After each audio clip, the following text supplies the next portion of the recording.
Queria convidar você a abrir sua Bíblia ou acompanhar a leitura que se encontra no Evangelho de Mateus, versículos 16 a 20. Nós estamos numa campanha de oração, a campanha fala sobre bom é servir Jesus, e cada palavra desse acróstico bom, não é? Quer dizer alguma coisa: Bíblia, oração e missão. E hoje o tema dessa semana que nós vamos estar estudando é a missão, não é? Aquilo que Jesus nos deixou como tarefa, não somente para os apóstolos, mas para todo aquele que crê no seu nome. Então, Mateus 28, 16 a 20 é um dos textos que nos apresentam aquilo que nós chamamos de a grande comissão, aquele momento em que o Senhor designa uma tarefa para os seus discípulos após a sua ressurreição. Alguns dizem que essa grande comissão foi dada mais ou menos uma semana após a ressurreição de Jesus. Outros já acreditam que foi a última coisa que ele falou depois dos 40 dias que ele ficou ainda visitando seus discípulos antes da sua assunção. A data a gente não sabe, mas a mensagem foi repetida pelos evangelistas. Todos eles repetiram essa mesma mensagem com características diferentes, mas a essência mesma. Diz assim a palavra do Senhor: os 11 discípulos partiram para Galiléia, para o monte que Jesus lhes havia designado. E quando viram Jesus, o adoraram, mas alguns duvidaram. E Jesus, aproximando-se, falou-lhes, dizendo: toda a autoridade me foi dada no céu e na terra. Portanto, vão e façam discípulos de todas as nações, batizando-os em nome do Pai, do Filho e do Espírito Santo, e ensinando-os a guardar todas as coisas que tenho ordenado a vocês. E eis que estou com vocês todos os dias, até o fim dos tempos. Pai querido, é em nome de Jesus, o teu Filho, que nós nos reunimos aqui, e tanta coisa aconteceu desde o começo desse culto, momentos de louvor e adoração, momentos tão alegres, quando vimos, Senhor, pessoas confessando Jesus Cristo como seu Salvador e recebendo a ordenança do batismo, e ficamos tão felizes de ver duas moças do nosso ministério com deficientes ali sendo batizadas, ver crianças e ver adultos, mostrando que a palavra do Evangelho pode chegar a todos, não há acepção de pessoas. O Evangelho é o poder de Deus para a salvação de todo aquele que crê, diz a palavra, e nós temos visto isso. E nesta hora, Pai, quando lemos a Escritura, eu quero te pedir: vem com o teu Espírito e ministra sobre nós. Ó Pai, nós não queremos um curso agora, nós queremos sentir a tua presença. Nós não queremos, Senhor, um sermão ou um discurso religioso. Nós queremos ouvir o teu Espírito ministrando no coração de cada um. E isso não há qualquer ser humano que possa fazer. E eu quero dizer isso diante de toda essa multidão que está aqui e de tantos outros que estão através da televisão, do rádio, das mídias sociais, participando conosco agora. Mas eu creio que o Senhor pode falar conosco. Eu creio que Jesus está vivo e que a promessa de que estaria conosco todos os dias é verdadeira. Por isso, em nome do Senhor Jesus, eu quero te pedir: Pai, envia o teu Espírito Santo sobre todos agora, de tal maneira que essa palavra possa ser aplicada pelo teu Espírito aos nossos corações. É aquilo que eu clamo em nome de Jesus. Amém e amém, Senhor. A Bíblia diz que depois de Jesus ressuscitar, e nós estamos uma semana depois do domingo da ressurreição, ele permaneceu aqui na terra antes da sua ascensão por cerca de 40 dias. Isso se encontra lá em Atos, capítulo 1, versículo 3, que diz assim: depois de ter padecido, Jesus se apresentou vivo a seus apóstolos com muitas provas incontestáveis, aparecendo-lhes durante 40 dias e falando das coisas relacionadas com o reino de Deus. Eu acho tremendo isso, porque muita gente poderia dizer: olha, isso aqui é uma crendice, isso aqui quem sabe, uma lenda. Mas o Senhor permitiu que durante 40 dias, não apenas os apóstolos, mas milhares de pessoas que eram seguidoras de Jesus pudessem vê-lo, tocá-lo, e isso se tornar uma evidência concreta de que as promessas do Senhor se cumprem na nossa vida. Mas logo após os eventos de Jerusalém e a sua ressurreição, ele confirma com eles o seu encontro marcado na Galileia. Se você lembra dos relatos da ressurreição, Jesus vai dizer para as mulheres: olha, digam para os discípulos, para os apóstolos, que eu quero me encontrar com eles, como eu havia combinado na Galileia. E esse texto começa dizendo exatamente isso: no monte em que o Senhor tinha marcado o encontro, nós estávamos ali esperando o Senhor. E isso está lá em Mateus 26, 32, onde Jesus vai dizer: mas depois da minha ressurreição irei adiante de vocês para Galileia. E aí o Senhor tem uma maneira muito diferente de transformar coisas significativas em marcantes na vida da gente. E o que ele estava fazendo era exatamente isso. Foi justamente na Galileia que tudo tinha começado. Foi ali no chamado Mar de Tiberíades, não é? Que o Senhor chamou os seus primeiros discípulos, pescadores que estavam ali pescando. E ele vai justamente para aquele lugar, para se encontrar com eles e determinar a missão futura dos seus discípulos. Era algo tão importante que a partir deste encontro, os discípulos de Jesus mudam de nome.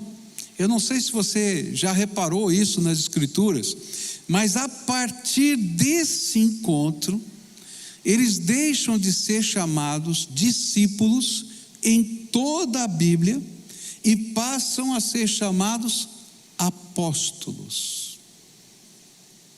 E a gente fica pensando: mas por que o nome mudou? Por quê?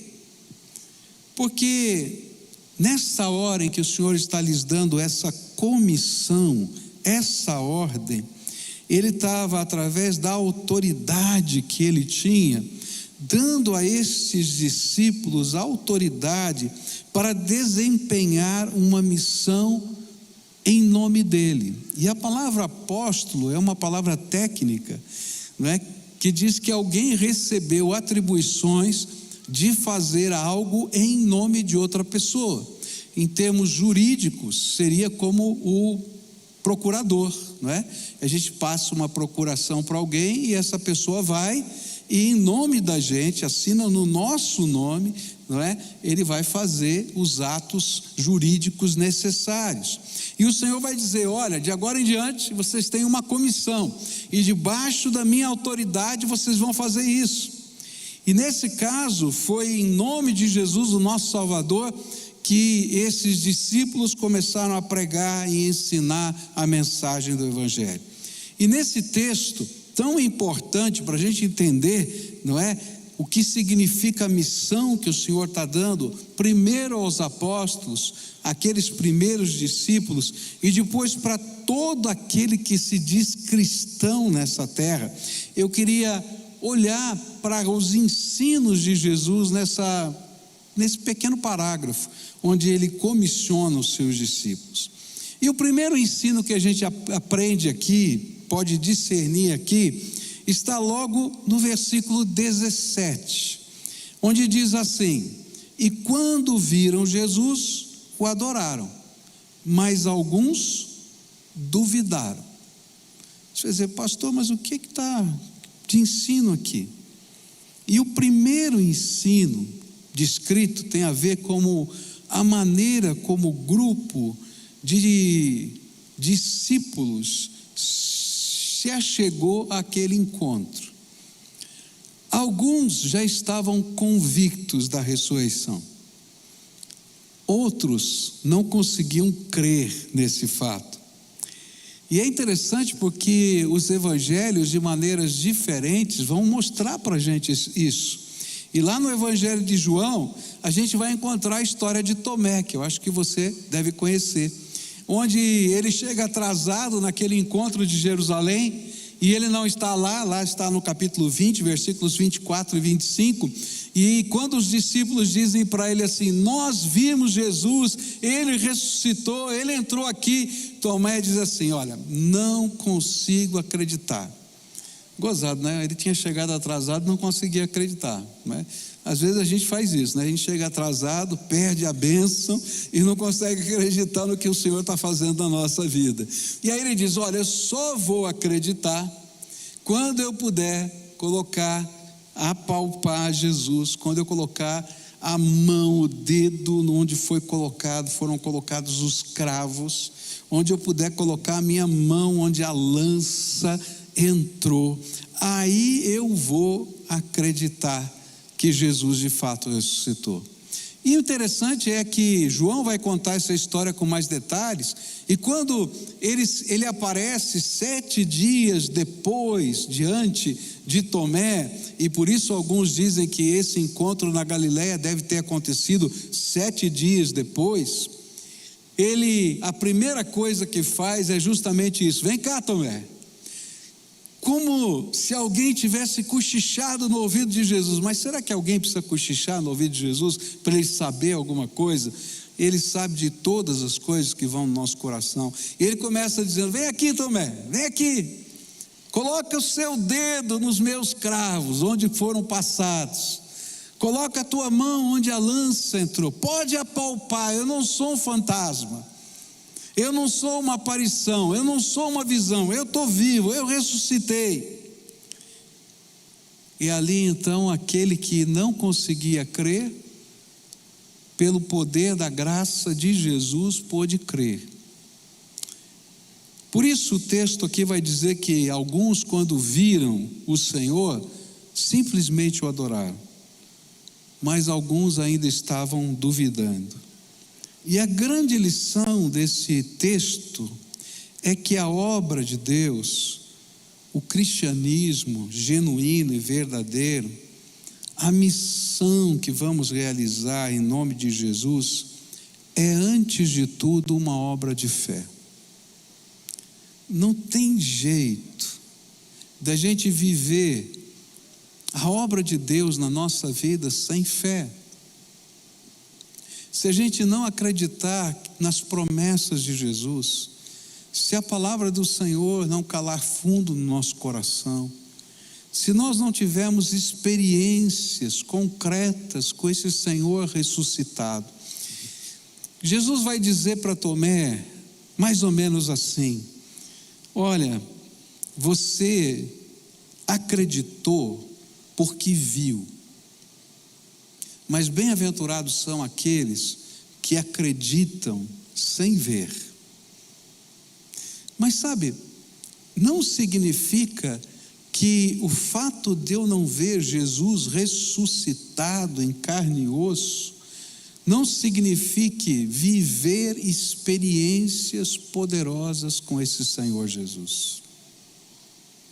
Porque eu creio que cada um de nós, à sua maneira, somos trabalhados pelo Espírito Santo para viver experiências como a de Tomé. Eu me lembro que quando eu era ainda garoto, e eu não entendia muita coisa a respeito da fé, mas eu tinha vivido a minha experiência pessoal com Jesus, e eu então levei a minha Bíblia para a escola. E eu pensei assim: eu vou começar a falar de Jesus para as pessoas, mas eu não sei bem como é que eu vou fazer isso. Eu vou fazer o seguinte: eu vou botar a minha Bíblia em cima da carteira, e eu usava uma Bíblia grande, preta, assim, né? Esse pessoal vai me perguntar o que é isso. A hora que perguntar, eu vou falar de Jesus. E não deu outra. Botei a Bíblia lá em cima, Chegou na hora do intervalo, algum chegou lá, o que era esse negócio aí e tal? Eu falei, isso aqui é a Bíblia e tal. E por que você está trazendo essa Bíblia aqui? Daí eu começava a contar a minha experiência. E aí eu me lembro de um colega meu, que veio a se converter depois, um grande amigo até hoje, que ele chegou para mim e falou assim, mas isso que você está me contando, desse fato que você está citando da palavra de Deus, onde é que está na Bíblia? E eu virei para ele e falei assim, sabe que eu não sei? Eu tinha acabado de me converter ali, eu não conhecia a Bíblia. E eu falei assim, eu não sei onde está na Bíblia. Eu estava falando da conversão de Paulo para ele, e eu falei, eu não sei onde fica isso na Bíblia.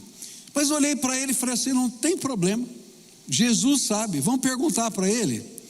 E eu falei para ele assim, Senhor Jesus, ele quer saber onde está na Bíblia. Eu não sei, mas o Senhor sabe, mostra para ele. E aí eu fiz uma loucura, abri a Bíblia aleatoriamente assim, falei, agora eu quero ver, né? Sabe onde caiu? Na conversão de Paulo. Eu fico pensando na bondade de Jesus. Jesus não precisa fazer essas coisas para convencer a gente que ele está vivo, mas assim como ele foi bom com Tomé e disse, vem aqui, pode colocar a tua mão nos meus cravos, onde foi traspassado a minha mão, os meus pés e do meu lado. Ele faz isso na nossa vida. Quantas vezes quando nós chegamos nas encruzilhadas da vida e a gente teme dar passos seguintes, mas a gente tem coragem de continuar procurando Jesus. E para mim essa é a grande diferença entre o cético e aquele que ainda está num processo de fé.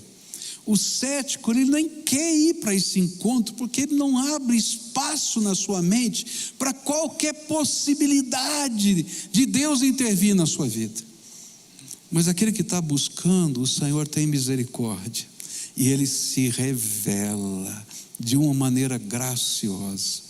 Por isso ninguém pode cumprir a missão que Jesus estaria dando para esses discípulos, sem viver uma experiência de convicção espiritual com o Senhor Jesus Cristo. Por quê?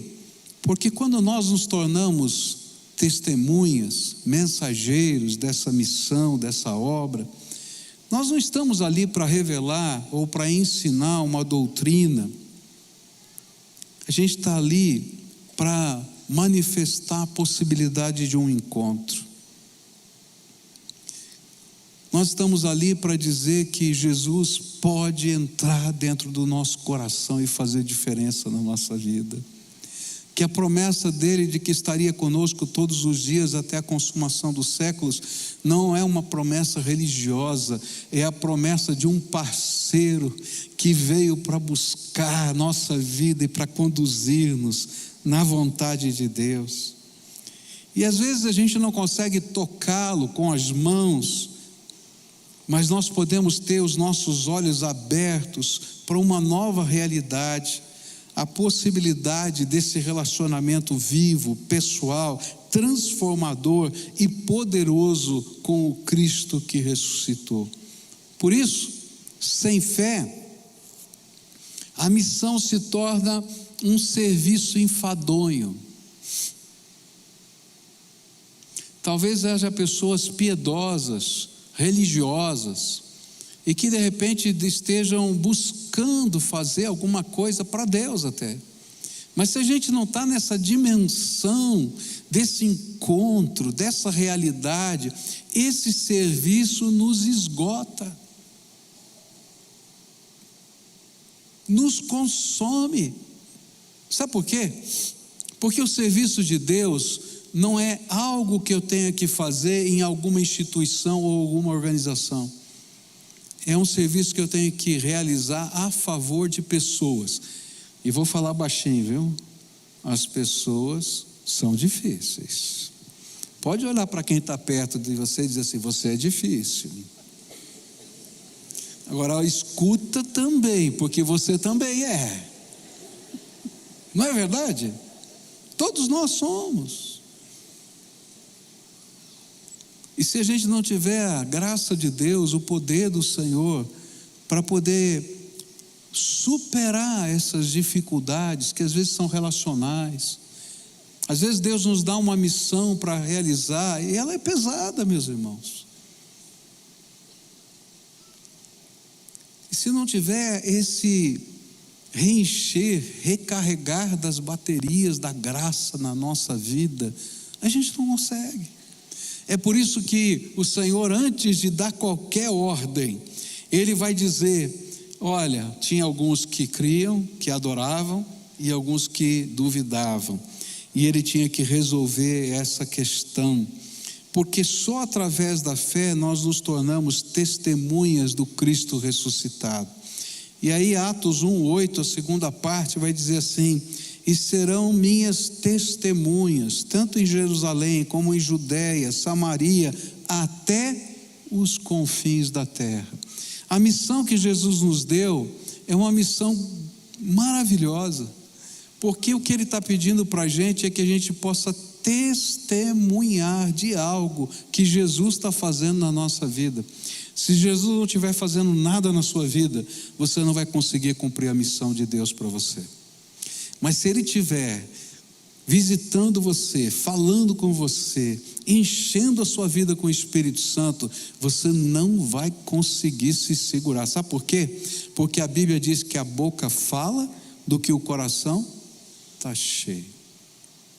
Se o nosso coração estiver cheio dessa fé, cheio dessa esperança, cheio do poder, cheio da graça, não precisa fazer força, a gente vai simplesmente testemunhar Jesus. Por isso, antes de falar sobre missão, eu tenho que falar sobre encontro. Eu vou falar da agora para frente sobre missão, mas eu tenho que dizer para você: talvez você esteja buscando algo de Deus na sua vida. Talvez você esteja querendo conhecer um pouco mais sobre as coisas que vêm do céu. Mas não dá para a gente entrar por essa jornada se a gente não começar primeiro com um encontro pessoal com Jesus, onde a gente invoca Jesus para ser o Senhor da nossa vida, o Salvador do nosso coração. E a gente pede para Ele se revelar a nós. E sabe como Deus pode ouvir a oração louca e tola de uma criança numa escola como aquela que eu fiz? Ele pode ouvir a oração de qualquer um. E Ele pode revelar a graça dEle na sua e na minha vida.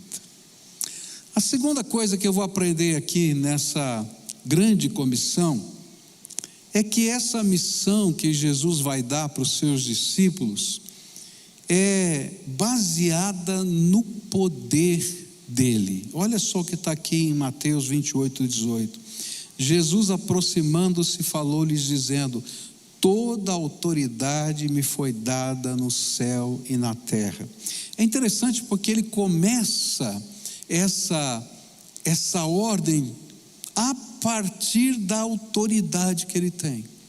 Aconteceu algo extraordinário. A Bíblia vai ensinar uma coisa maravilhosa para a gente, que após a morte do Senhor Jesus e a ressurreição do Senhor Jesus, o Pai entregou ao Filho Jesus todo o poder no céu e na terra, até que todos os inimigos do reino de Deus sejam colocados como estrado debaixo dos seus pés. Está lá na Bíblia isso.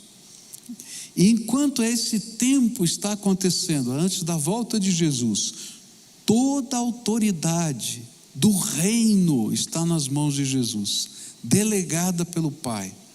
E é isso que Jesus está dizendo: o Pai me deu toda a autoridade, e é nessa autoridade que eu estou comissionando vocês para uma obra poderosa. E esse é o segundo ensino aqui descrito, e esse ensino é confirmado pelos evangelistas, e de uma maneira enfática, de que o poder para realizar essa obra vem de Jesus. palavra do Senhor vai dizer em Atos 1:8, ele diz assim: mas vocês receberão poder ao descer sobre vocês o Espírito Santo, e serão minhas testemunhas, tanto em Jerusalém, como em toda a Judéia e Samaria, até os confins da terra. O Senhor está dizendo o seguinte: olha, eu vou derramar poder do céu, vocês vão ser agora templo do Espírito Santo, e como templo do Espírito Santo, eu vou ungir a vida de vocês, e vocês vão não apenas no meu nome como procurador, mas na autoridade e poder do meu reino. Marcos vai dar exemplos disso, eu acho tremendo. Marcos 16, 17 e 18 diz assim: e estes sinais acompanharão aqueles que creem, e em meu nome expulsarão demônios, falarão novas línguas, pegarão em serpentes, se beberem alguma coisa mortífera, não lhes fará mal, e se impuserem as mãos sobre os enfermos, eles ficarão curados. O que Marcos está dizendo é que estes sinais aconteceriam no meio da igreja enquanto o evangelho estivesse sendo pregado. Lucas fala ainda no capítulo 24, verso 49: eis que envio sobre vocês a promessa do meu Pai, permaneçam pois na cidade, até que vocês sejam revestidos do poder que vem do alto. Eles seriam testemunhas revestidas de poder, e esse revestimento de poder faria com que fossem testemunhas capazes não apenas de revelar a graça poderosa de Jesus, mas também ter os olhos abertos para compreender e explicar as Escrituras. E lá em Lucas 24, verso 45 diz assim: então lhes abriu o entendimento para compreenderem as Escrituras. A missão de um servo de Cristo é parte de um santo privilégio de poder experimentar o poder de Deus em Cristo e ser agente da sua graça na vida dos outros, pois é na missão que as coisas poderosas do Senhor acontecem.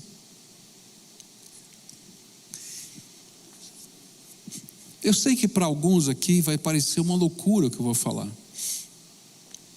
mas eu quero dizer que tem muita gente acomodada nas coisas do reino de Deus, e que tem muito mais do poder de Deus para ser derramado sobre a sua vida, coisas que você ainda não experimentou da graça de Deus, coisas tremendas do poder de Deus,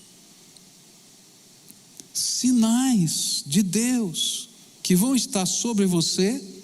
E quando você estiver proclamando a mensagem do Evangelho, vão ser testificados pelo Espírito Santo na vida de outras pessoas. Há coisa tremenda de Deus para acontecer. Eu poderia dar para você inúmeras ilustrações aqui. Primeira coisa que eu vou dizer é que esse poder de Deus não me pertence, nem pertence a você. Eu digo que o poder de Deus é emprestado para o propósito de Deus. Um procurador só pode fazer o que aquele que lhe deu a procuração determinou, senão ele está agindo mal com aquele que lhe deu essa autoridade. E o poder de Deus é assim, não depende da gente, mas o Senhor vai se manifestar para testemunho. Não foram poucas as vezes em que eu conversava com alguém e o Espírito Santo dizia assim: ó, pergunte isso. Eu estava conversando, a pessoa estava lá colocando as suas luzes, pedindo oração e tal, e de repente eu dizia: posso lhe fazer uma pergunta? E assim, aquela pergunta parecia que vinha do nada. E quando eu fazia aquela pergunta, aquela pessoa caía aos prantos, algumas até se jogavam no chão, porque era exatamente aquilo que o Espírito de Deus queria falar naquela vida. Eu nunca poderia saber disso, mas esses sinais vêm e acompanham aqueles que creem e anunciam a mensagem do Evangelho. Em algumas, não é toda vez que eu estou conversando que acontece isso, porque eu não sou dono desse poder. Quem é o dono do poder? Jesus. E Ele sabe o que é preciso, mas eu quero ser testemunha dele. Em algumas ocasiões, o Senhor me usou para curar pessoas. E algumas eu confesso para vocês que eu nem acreditava que pudesse acontecer a cura.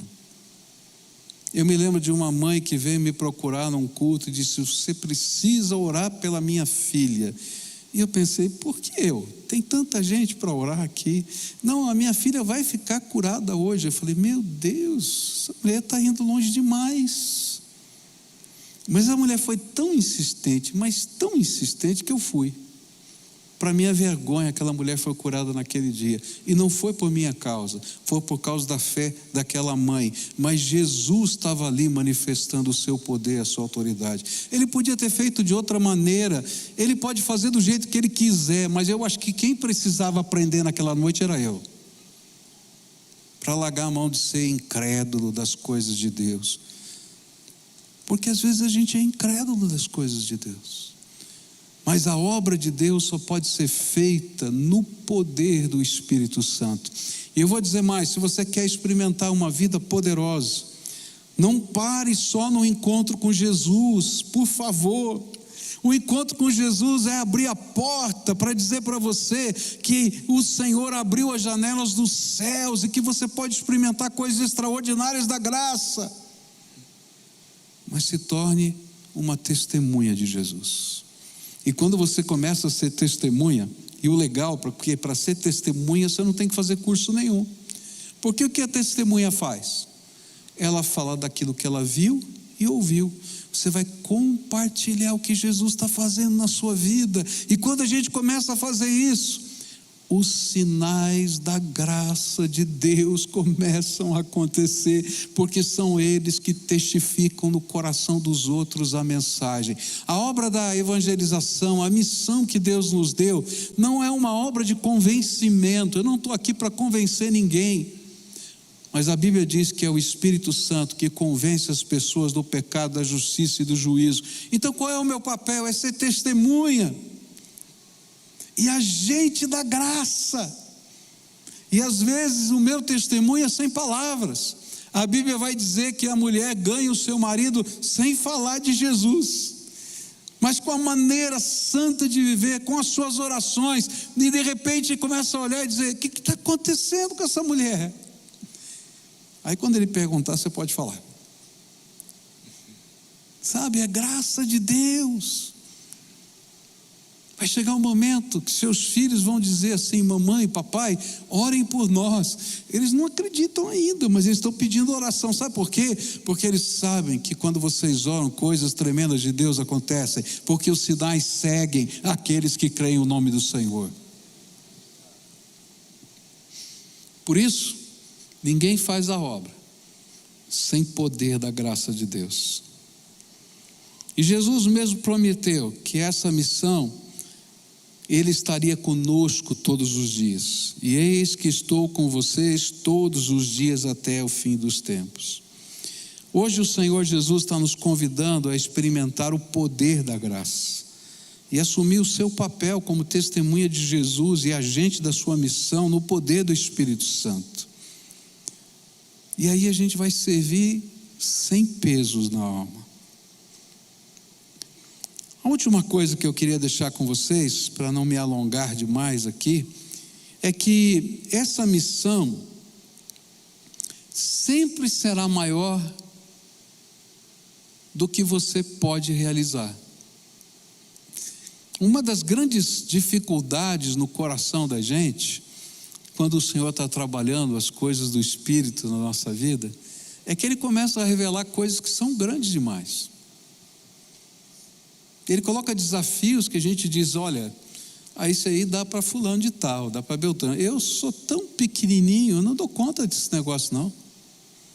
Não é verdade? Você está bem acompanhado. Moisés sentiu a mesma coisa. Então, se Moisés sentiu isso, então eu não tenho problema de sentir também, né? Mas só que Moisés foi convencido pelo Espírito a ter uma outra atitude. E o que a palavra de Deus vai apresentar aos discípulos era algo que para um bando de pescadores, de pessoas que não tinham grande estudo, parecia uma loucura. Ele vai dizer assim: portanto, vão e façam discípulos de todas as nações, batizando-os em nome do Pai, do Filho e do Espírito Santo. Essa missão sobrenatural é muito maior do que a nossa capacidade, porque aqueles discípulos estavam recebendo a missão de levar o Evangelho a todas as pessoas em todo o mundo.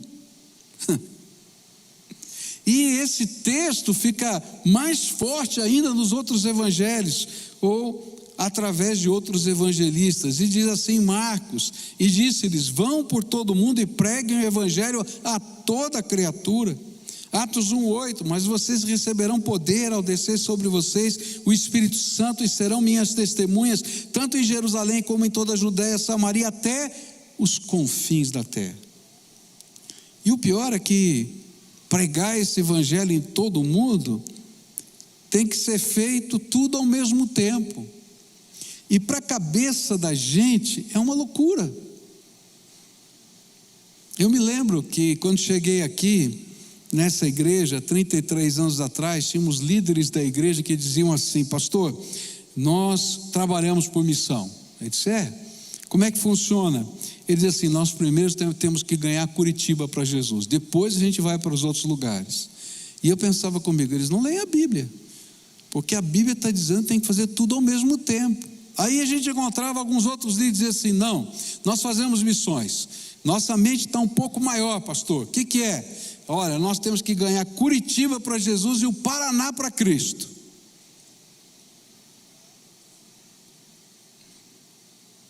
Mas quando a gente olha a palavra, a gente vai ver que a obra do Senhor não pode ter limites geográficos, pois o Senhor sempre vai usar coisas inusitadas para fazer o seu nome chegar a pessoas que nós não conhecemos. Final desse ano passado, dezembro desse ano passado, tive o privilégio de fazer um batismo de uma jovem que ouviu a palavra de Deus no meio da pandemia na Espanha. Recebeu Jesus como Senhor e Salvador na Espanha. Foi discipulado online por irmãos aqui da nossa igreja. E pegou um avião e veio para o Brasil porque queria ser batizada na igreja onde ela se converteu. Está aí? Então aí, vamos dar uma salva de palmas para ela. Louvado seja Deus pela sua vida, filha, viu? É verdade o que eu estou falando?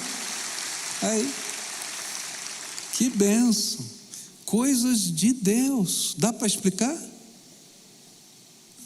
Não dá para explicar. Essa é a obra do Senhor. Eu batizei uma outra pessoa, olha que coisa maluca que Deus fez nessa pandemia, né? A pessoa se converteu, foi evangelizada fora do país, o discipulador era de Portugal, não é? E o batismo aconteceu no Brasil. Eu falei: meu Deus do céu, como é que pode um negócio desse? Coisa de doido. Uma família lá na Bahia, interior da Bahia, se converteu, foi discipulado online e queria ser batizado. E eu falei: meu Deus do céu, como é que eu vou fazer para fazer esse batismo? Um dia essa senhora me liga e diz assim: está passando um pastor pela cidade, posso pedir meu batismo? Falei: vai em nome de Jesus, minha filha. Daí ela mandou para mim, não é, o filme do batizado dela no Rio, numa cidadezinha no interior da Bahia. Deus é tremendo. A obra de Deus não tem limites geográficos. Deus vai usar as redes, vai usar pessoas que vão trabalhar. Eu me lembro, não posso falar isso muito alto não, né? Mas eu me lembro de um pessoal que estava numa missão de paz da ONU, não é? Militares, e eu precisava mandar Bíblias para aquele país. Eu não sabia como fazer. E aquele irmãozinho, numa ingenuidade tão grande, dizia assim: pastor, eu já sei, eu dirijo um tanque, e nós vamos levar um tanque, e eu vou encher o tanque de Bíblias. E o tanque chegou cheio de Bíblias naquele país. Você pode explicar uns negócios desses? Deus está fazendo uma coisa muito maior do que eu e você podemos pensar. Deus vai usar pessoas simples para fazer uma obra tão grande, tão grande. Ontem eu encontrei uma senhorinha já bem idosa, com uma ovelhinha minha, que tem uma grande luta na sua vida, e ela então disse: pastor, eu estou aqui com essa minha irmã, ela é minha discipuladora agora, de uma outra igreja. Eu falei: que bom. Ela falou assim: essa mulher é uma mulher de Deus, cheia do Espírito, e é minha vizinha, Deus colocou ela do meu lado para cuidar de mim, eu estou pegando a bênção para mim. Eu falei: vai, filha, porque as coisas do reino são assim, é assim que funciona. Eu vim aqui hoje dizer para você que Deus tem um propósito para a sua vida, e eu vou chamar esse propósito de missão. Ele tem para mim, tem para a sua, tinha para os discípulos, e fazer parte disso é um privilégio. Mas a primeira coisa que tem que acontecer na vida de cada um de nós, quem sabe como Tomé, cheio de dúvidas no coração, dizer: Jesus, por favor, trabalhe as minhas dúvidas, porque a gente não consegue ser um adorador enquanto o coração está dividido em várias questões. Talvez você tenha sido criado ouvindo a palavra de Deus, talvez você tenha ouvido a mensagem do Evangelho através de alguém, e teu coração foi sensibilizado, mas você tem tantas dúvidas.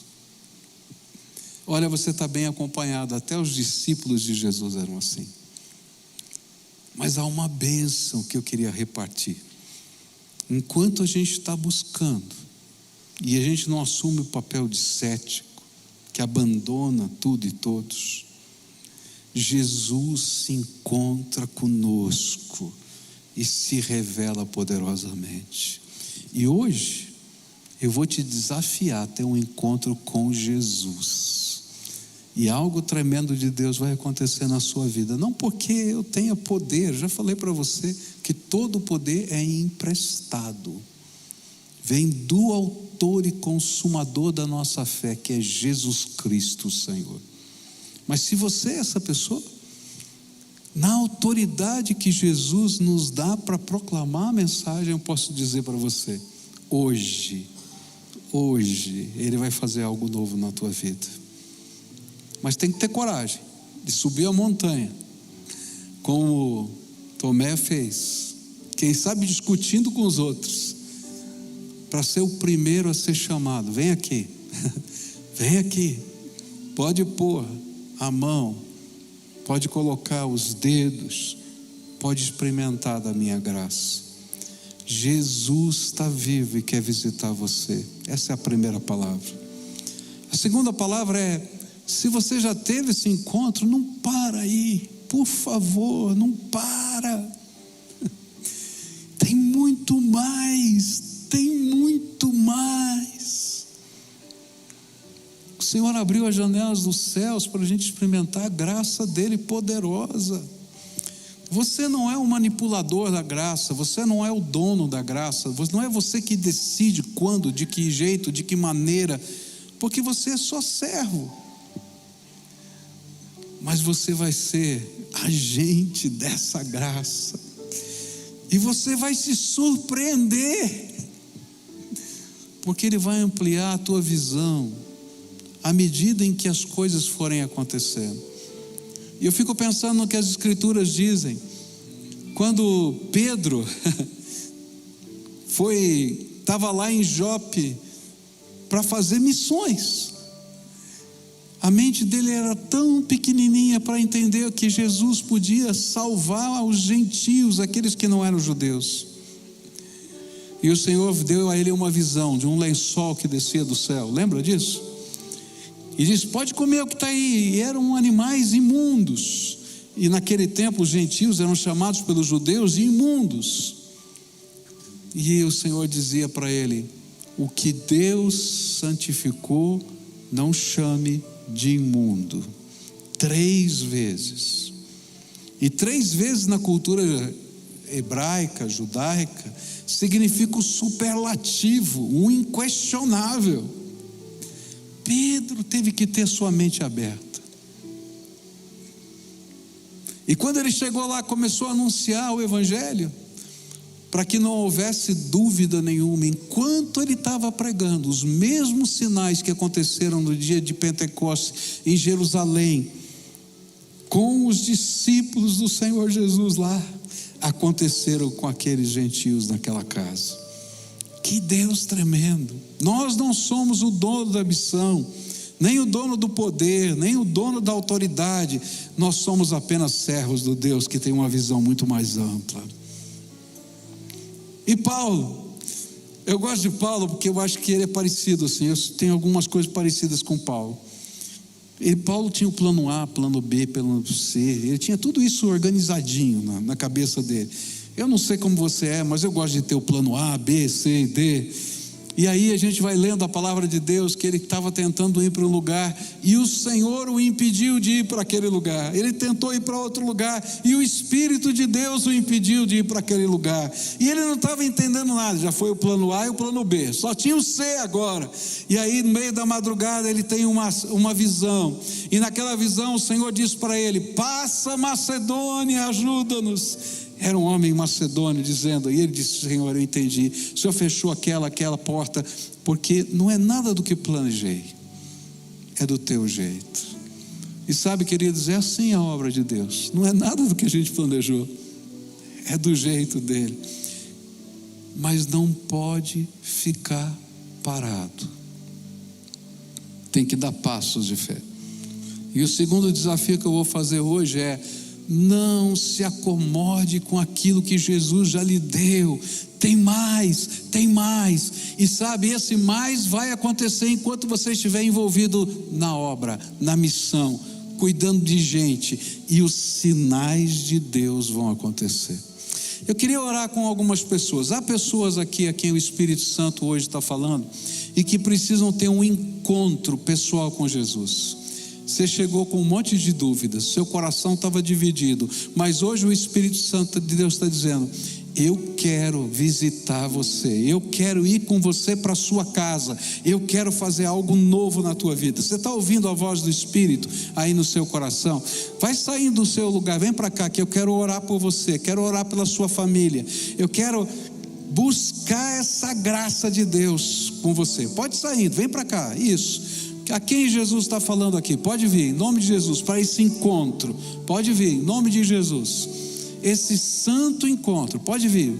Se tiver uma família, marido cutuca a esposa cutuca o marido, pega os filhos, diz: nossa casa precisa desse encontro com o Senhor Jesus. Nós queremos entrar nessa dimensão nova do poder de Deus, de conhecer um Jesus que vai além da religiosidade, que fala, que toca, que ensina, que abre a nossa mente para a palavra.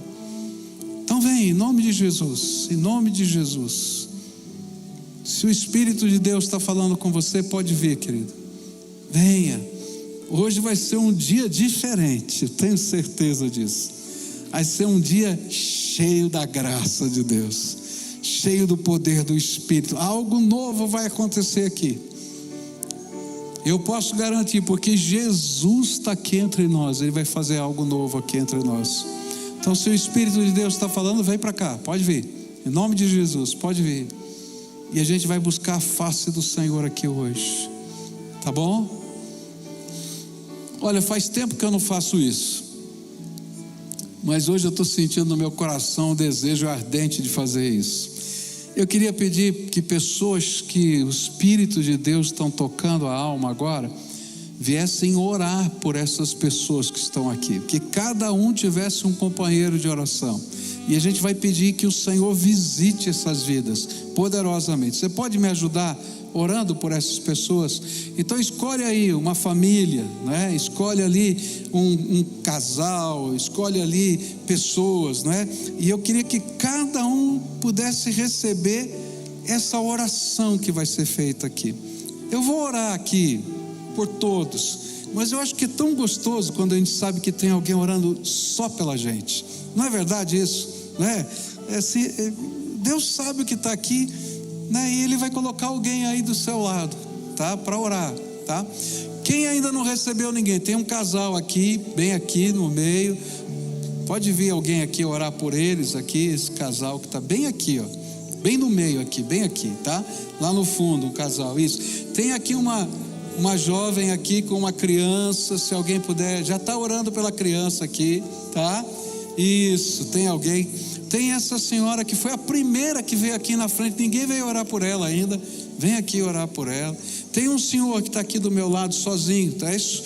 Quem é que pode vir aqui orar por esse senhor que está aqui? Vem aqui, vem aqui. Olha, uma jovenzinha vai orar por esse senhor aqui. É assim que acontecem as coisas no reino de Deus, né? Tem alguém sozinho aqui? Dá um aceno para mim, ó. Tem ali um casal, é um casal com um filho, né? Bem ali atrás, ó. Pode ir lá atrás para mim? Dá um aceno com a mão que ela não está vendo aqui, ó. Aqui, tá faltando aqui. 1, 2, 3 pessoas que possam vir orar aqui. Vem aqui, tá? 4, vamos lá. Eu não vou deixar ninguém sozinho aqui hoje, não. Vocês vão ficar com fome hoje à noite se não vier aqui orar, viu? Então aqui, isso, tá ali, ó, o casal. Quem mais eu vi que levantou a mão? E você, querida, você também, vocês dois aqui. Tem uma senhora que está orando só por ela, é isso? Então, depois vem aqui orar por esse senhor aqui, ó, tá aqui. Tem uma outra senhora ali atrás, pode ser? 2 ali, não é verdade? 2, 1, 2, tá? Isso. Quem pode? Uma já está, falta uma senhora ali. Pode alguém ali orar com ela? Essa senhora de blusa listrada está sozinha. Isso. Esqueci alguém aqui? Está todo mundo aqui? Então agora, olha, você está sozinho, tá? Quem é que pode vir orar por esse jovem que está aqui do meu lado? Pode vir alguém orar aqui? Isso, bem aqui, ó. Isso. Tem alguém que foi esquecido? Não. Então agora vamos fazer o seguinte: pergunta para a pessoa que está do lado, tá? Por quem você vai orar? O que está no teu coração? O que está dividindo a sua alma? Hoje eu quero orar especificamente por isso. Pergunta. E quando falar, você começa a orar por isso. Pede a intervenção do Espírito de Deus. Pede o toque de Jesus. Pede para o Espírito Santo entrar aí dentro desse coração. Tá bom? Agora quero orar por todos vocês que estão aqui, tá? Querido Jesus, nós somos só agentes da graça. O Senhor é a graça personalizada. E esses teus filhos vieram como Tomé, dizendo: Senhor, eu tenho dúvidas no meu coração, eu tenho sentimentos contraditórios, eu tenho uma experiência até de temor do Senhor, mas eu quero mais, Senhor. E eu quero te pedir visita agora, Senhor. E que o sangue de Jesus, vertido lá na cruz do Calvário, seja agora aspergido sobre eles, como remissão dos seus pecados. E que nessa hora, Pai, o teu Espírito Santo tenha toda a liberdade de entrar e selar essas vidas poderosamente. Põe a tua mão de poder, põe a tua mão de bênção. É aquilo que eu oro em nome de Jesus. Amém e amém, ok? Agora, você que veio orar, troca o telefone e diz: olha, eu quero orar essa semana por você, tá? Bom é seguir Jesus, Bíblia, oração e missão. Vamos fazer isso juntos, tá? Só troca o telefone, dá o seu, tá? E pega o dele, e vocês vão orar essa semana. Marquem o horário e vão orar. Deixa o Senhor fazer a obra, porque a obra é dele, tá? Marque um encontro com Jesus todo dia na sua casa. Quando a gente marca, ele ouve e vai, tá? Então vai lá, que Deus abençoe vocês. Agora eu quero pedir para todo mundo ficar em pé aqui. Olha para quem está perto de você e diz assim: Jesus tem mais para você. Pode falar. Fala isso. Agora deixa alguém falar isso para você também. Ele tem mais para você. Não se conforme, não se conforme. Tem mais. Busca, busca, e você vai ver o poder de Deus fluindo na tua vida. Adoremos ao Senhor juntos aqui. Aleluia. Vamos